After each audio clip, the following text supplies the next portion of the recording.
तो गाइस हम आ चुके हैं सज्जनगढ़ और अभी हम अंदर जाने वाले हैं। यहाँ से पहले हम टिकट लिया है। कार का भी अलग से टिकट लगता है, पर पर्सन 90 रुपीज़ है। उसके अलावा कार का 275 रुपीज़ है।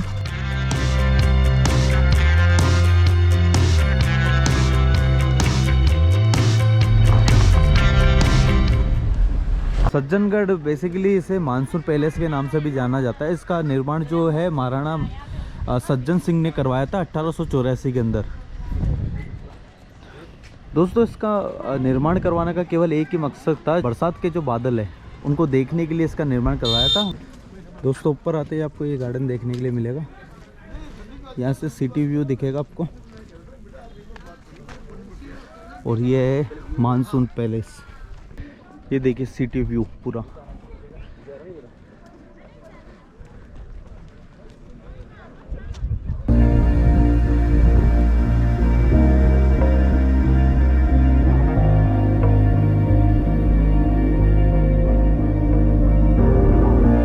Was never easy growing up. About time I read a book to distract myself from this reality. Guys, जितना ऊपर आप आते रहेंगे उतना ही सिटी का बहुत सुंदर व्यू आपको मिलता रहेगा। अभी हम थोड़ा और ऊपर आए हैं तो और ज़्यादा अच्छा व्यू दिख रहा है। यहाँ से पूरी सिटी दिख रही है, साथ में लेक पिछोला और फतेह सागर झील भी आप देख सकते हैं। बहुत प्यारा व्यू है यहाँ का।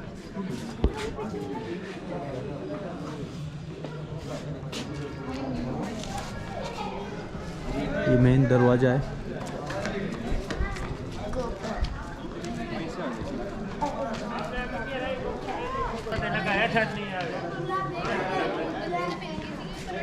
चलिए अंदर चलते हैं।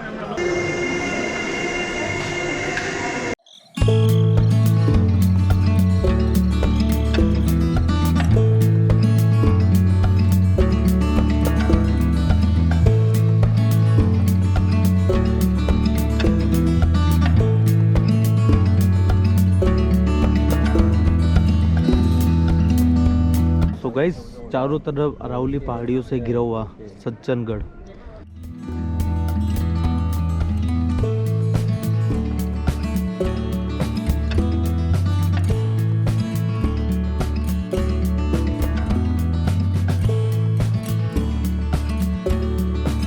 तो गाइज़, ये था सज्जनगढ़ पैलेस, जिसे मानसून पैलेस के नाम से भी जाना जाता है। काफ़ी अच्छा था, काफ़ी देखने लायक था। जो यहाँ का व्यू है वो बहुत अच्छा था। तो आप जब भी उदयपुर आ रहे हैं तो ज़रूर आइएगा। उदयपुर से करीब ये 13 से 14 किलोमीटर दूर पड़ता है। तो यहाँ आप आ सकते हैं। ये जो रूट है, ये फतेह सागर जो झील आती है वहीं से इसका रूट आता है। तो आप वहाँ से आ सकते हैं और नेविगेशन ऑन करके आप इजीली पहुँच सकते हैं। सो गाइस, हम आ चुके हैं बायोलॉजिकल पार्क में। ये इसका टिकट काउंटर है। गाइस, ये जो आप देख रहे हैं सज्जनगढ़ का मेन एंट्री गेट है, और इसी के पास में है ये दरवाज़ा जहाँ से आपको पार्किंग वगैरह कर सकते हैं गाड़ी। तो यहाँ से आपको टिकट लेना पड़ेगा। 35 रुपीज़ का टिकट है बायोलॉजिकल पार्क जाने का।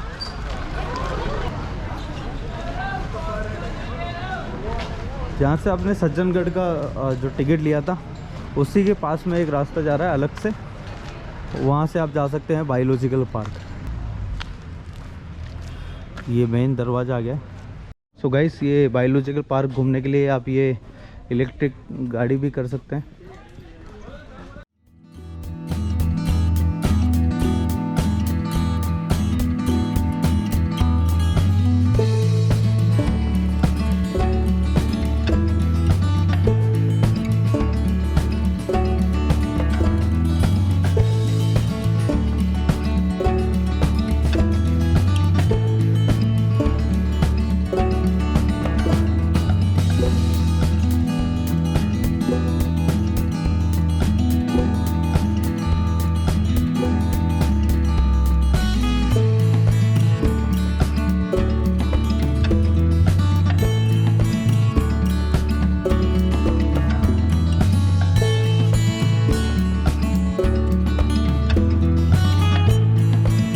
तो गाइस, ये था बायोलॉजिकल पार्क। काफ़ी खूबसूरत है, और आप मॉर्निंग के समय ज़्यादा आएंगे तो आप चांसेस होते हैं आपको टाइगर वगैरह देखने के।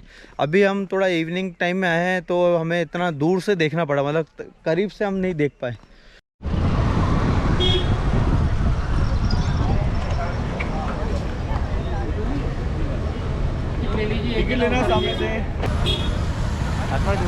तो गाइस ये है फतेह सागर लेक जहाँ पे हम कल आए थे, जहाँ पे हमने स्पीड बोट की थी।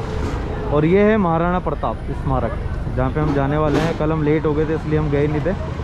और यहाँ से आपको टिकट लेना पड़ेगा उसके लिए।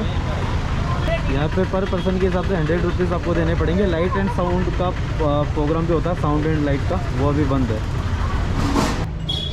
तो दोस्तों यहाँ पे आप पर्सनल व्हीकल लेके जा सकते हैं और वहाँ बाहर से भी आप ऑटो वगैरह कर सकते हैं जाने के लिए। पैदल जाना चाहते हैं तो सीढ़ियाँ भी हैं, तकरीबन 150 सीढ़ियाँ है। अगर आप पैदल जाना चाहते हैं तो ये रास्ता है। ये वैसे हमें कल कवर करना था लेकिन हम लेट हो चुके थे, ऑटो के अंदर आए थे, फिर आगे जाने के लिए हमें व्हीकल चाहिए था, तो हमने सोचा कल इसको कवर करेंगे। तो गाइस ये है महाराणा प्रताप स्मारक का पार्किंग एरिया। अब यहाँ से हम ऊपर चलेंगे, आपको महाराणा प्रताप स्मारक दिखाएंगे। और दोस्तों बहुत ही शानदार है यार, यहाँ से जो एंट्री ले रहे हैं ना, बहुत अच्छा बना रखा, मतलब अलग ही फील आ रहा है यहाँ से ऊपर जाने का।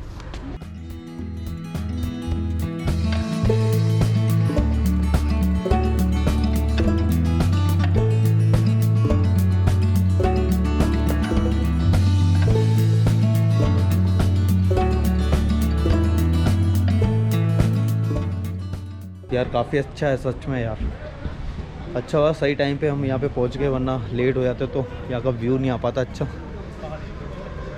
अब महाराणा प्रताप के बारे में कुछ बता रहे थे। यहाँ पर उदयपुर के अंदर 2 महाराणा प्रताप की प्रतिमाएं हैं। एक तो मतलब घोड़े पर जो हम देख रहे हैं अभी जी, और एक हमारे बैठे हुए महाराणा प्रताप है, उसको भी हम लोग देखने जाएंगे।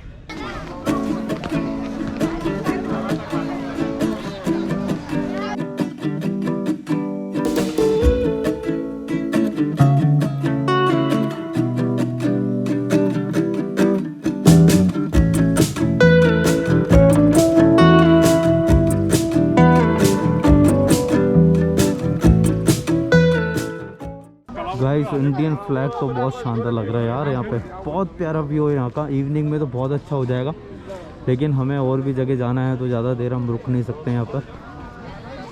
ये देखिए ये म्यूजियम वाला एरिया है।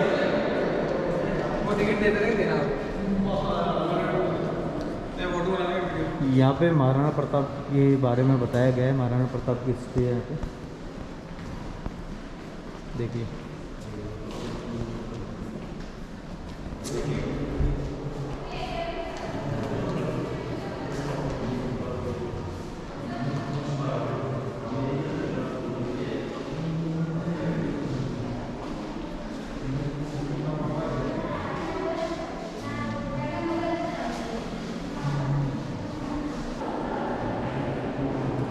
गाइस तो ये एरिया है पूरा महाराणा प्रताप का जो राज्य था वो पूरा यहाँ पे बताया गया है। कौन कौन से गांव उनके राज्य में आते थे उनके सब पूरा ये पूरा मैप बनाया गया है, डायग्राम, आप इसे डायग्राम बोल सकते हो।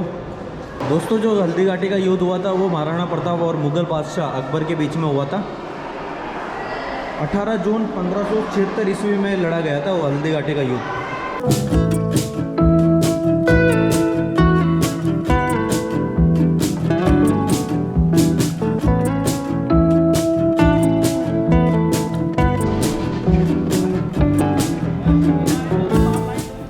तो ये था दोस्तों महाराणा प्रताप का म्यूज़ियम जो कि हमने अभी आपको दिखाया था। और जितना कोशिश थी उतना मैंने आपको जानकारी देने की कोशिश की, जितना मुझे पता था। ये फतेह सागर झील के बिल्कुल सामने इसका गेट है जहाँ से आप एंट्री ले सकते हैं। 100 रुपये पर पर्सन के हिसाब से, जैसा कि मैंने बताया था। कार का अलग से आपको चार्ज देना पड़ेगा। उसके पहले हम गए थे जो महाराणा प्रताप का स्मारक था जो कि हमने देखा था।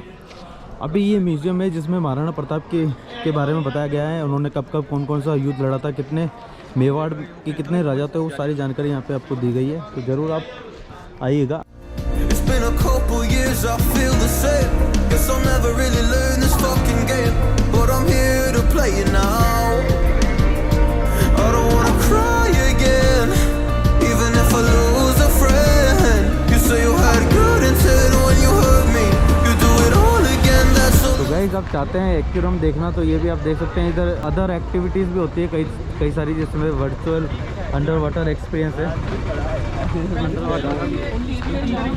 इसका ये एक्वेरियम का तो गाइस ये भी फतेह सागर लेक के यहाँ पे जो पाथवे बना हुआ उसके पास में ये भी आप कर सकते हैं। ये भी इसका जो चार्ज है वो 143 समथिंग है इसका, मतलब 150 रुपये करीब है। अदर एक्टिविटी का आपको अलग से और चार्ज देना पड़ेगा अंदर जाने के बाद। तो गाइस हम आ चुके हैं सेलियों की बाड़ी, जो कि फतेह सागर लेक के बिल्कुल करीब है। तकरीबन मान के चलिए 1 किलोमीटर का डिस्टेंस है फतेह सागर लेक से। और जो दोस्तों यहाँ पे एंट्री टिकट है वो 20 रुपये पर पर्सन के हिसाब से है। तो ये देख सकते हैं, आपको यहाँ पे तरह तरह की प्रजाति के पौधे देखने के लिए मिलेंगे सेलियों की बाड़ी में। सेलियों की बाड़ी का जो निर्माण है महाराणा सांगा या यूँ के हैं महाराणा संग्राम ने 18वीं सदी में इसका निर्माण करवाया था।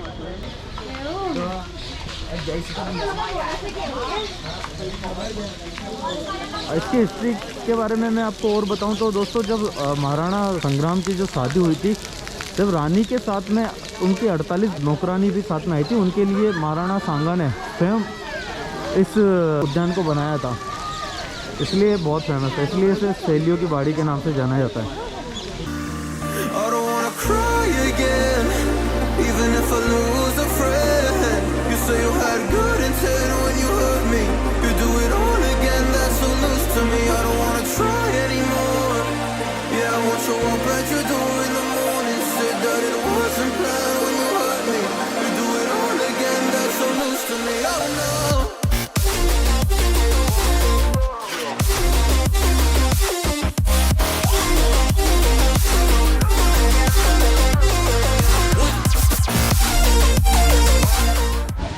गाइस ये जो एरिया है ये कमल तलाई कहलाता है। अब हम आगे जा रहे हैं। पदम भैया किधर जा रहे हैं आगे?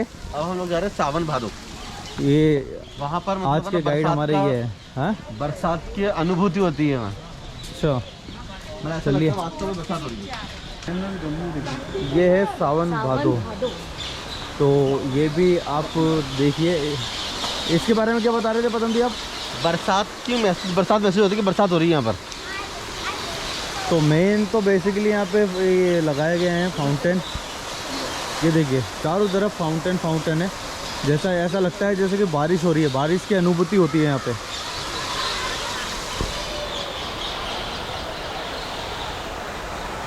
ये देखिए चारों तरफ बड़े बड़े पेड़ और उसके साथ में ये फाउंटेन चलता है। बहुत अलग ही, मतलब जो यहाँ का साउंड है ना, जो यहाँ का साउंड है वो भी बहुत ही मतलब अच्छा है, सुनने में बहुत अच्छा लग रहा है। चारों तरफ पक्षियों की आवाज़ और ये फाउंटेन की जो आवाज़ आ रही है वो अलग, बहुत अच्छा सा व्यू है यहाँ का भी।